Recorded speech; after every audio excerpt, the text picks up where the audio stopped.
Hello everyone, I welcome you all to my channel HILDACRAFTY. I'm Hilda. In today's video, I will be repurposing empty Diwali sweet boxes. I don't have a sweet tooth and so I was more interested in the boxes. I got two of the size I wanted to DIY and turn into beautiful small trays. So without wasting any time, let's dive into this video. This is the sweet box. It's rectangular in shape. I will use the lower part of the box to make the tray. This box is not sturdy as you can see, so I will be using cardboard pieces to strengthen it. First, placing the length side of the box on the cardboard piece and drawing the outline, and then cut two pieces of the same size for the two sides. Now coming to the breadth side, I have a paper cut of its size. We'll fold in half as you can see in the video. As in this case, marking 1.5 cm on both the sides and mark the points on the other side as well and draw two lines from the points as shown. Then from the folded side of the paper, we'll mark 3 cm on both the lines and join. We will cut only the thick part. You must be wondering what is going on. We are making a template for the tray handle, making sure we have the handles cut absolutely same on both the sides. This becomes our template. Place it on the breadth side and draw an outline on both the sides, something like this. Now I'm using the lid of the box as I didn't have cardboard pieces. I had thrown all during Diwali cleaning. You can use cardboard piece if you wish. Place the breadth side and draw outline and cut two pieces for both the sides just as we did earlier. Now place the template and draw outline on both the pieces and cut. Using an X-Acto knife to make an incision and then cutting on the outline. Remove the marked area and this becomes the handle. Do so on the other side as well, and I have cut these as well. And we need a piece of cardboard for the bottom as well. Now let's stick all the pieces using Fevicol here. You can use any PVA glue.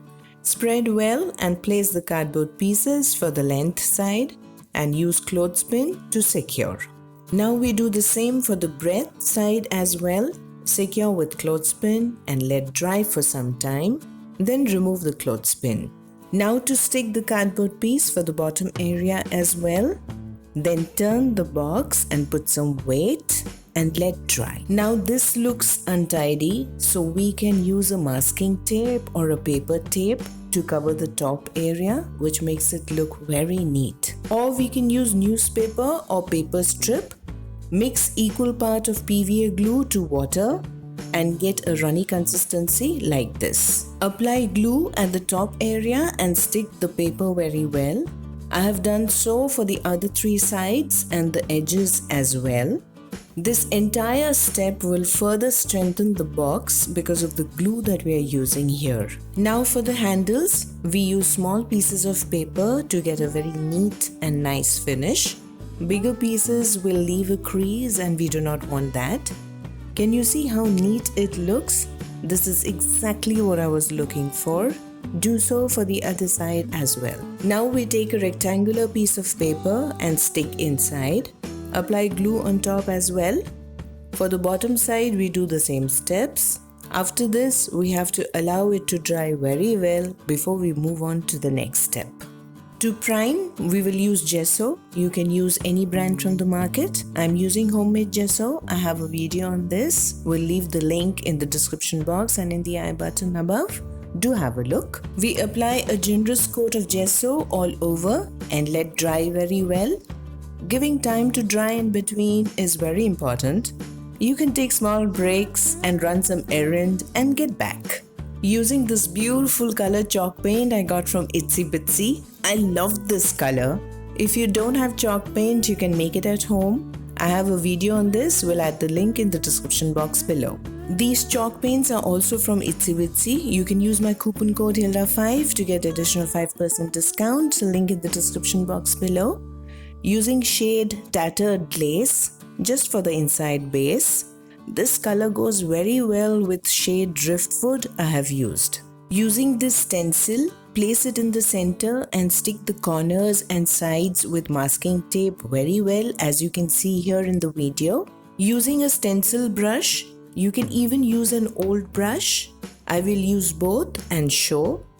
Take little paint and remove the extra. Hold the brush at 90-degree angle for a good impression. When done, we will remove the masking tape from one side slowly to see a beautiful impression. Now for the two sides, using this stencil, we'll do the same steps again, making sure the stencil design fits well. Here I'm using the stencil brush. I have a video on 3 tips to keep in mind while using a stencil. Link in the description box, you can have a look. As you can see, I've used color contrast here. I'm loving the look already. We'll do the same for the other side as well. Always wash the stencil with water and sponge after use. Now using this pearl metallic color to highlight, and then we let it dry. Till then, let's move on to our next tray. For this one, I have used acrylic brown color as the decoupage napkin has brown on it. We will place the tray on the napkin and draw the outline, and then remove the extra plies as we will be using only the printed ply. Using Fevicryl Modge Podge decoupage glue, apply a thin coat very well to the base and side. I have videos on decoupage, will mention the link below. Then we place the decoupage napkin and using a dry brush, press the napkin gently. Then we will use a plastic sheet to smoothen any crease in the napkin. Then apply a coat of decoupage glue so that the napkin sticks very well. I love this napkin, very simple, and when I saw it, I fell in love with it instantly. Now we'll be using the stencil for the length side. We'll stick making sure I get the complete impression of the pattern. Using pearl metallic bronze, I feel this color will go very well with brown. Remove the tape to get this beautiful design. Now there is a trick to stick the stencil for this type of a design. We will place the stencil over the print and then stick so we will get the same flow of the design. And this is how it looks. We will do the same on the other side. I think this is looking really pretty. We will use the same color to highlight the top and the handles. Then use the dry brush technique on the brown area where we take very little paint and use the brush in a circular motion for a subtle shine. Now dots on the brown stripes and let dry very well. Using matte varnish for the first tray. Matte varnish goes very well with chalk paint. And gloss varnish for the second tray. Give 2 to 3 coats for both, giving time to dry in between. And here we are. You can keep some plant, some book, candle. You can even use it to keep your knickknacks or for tea coffee mug, as it is sturdy and well varnished. You can even use it to keep your makeup items, keys, whatever. These type of trays are quite expensive in the market. You can tailor make one for yourself, and that too with a box that you would normally throw, and you can keep it for life. A stylish best other waste DIY. Do let me know which one is your favorite and hope you will give this project a try. We'll mention the links for the items used for this DIY in the description box below. Do like, share, subscribe and press the notification bell. We'll come back soon with a brand new video. Till then, bye bye, take care, and I love you all.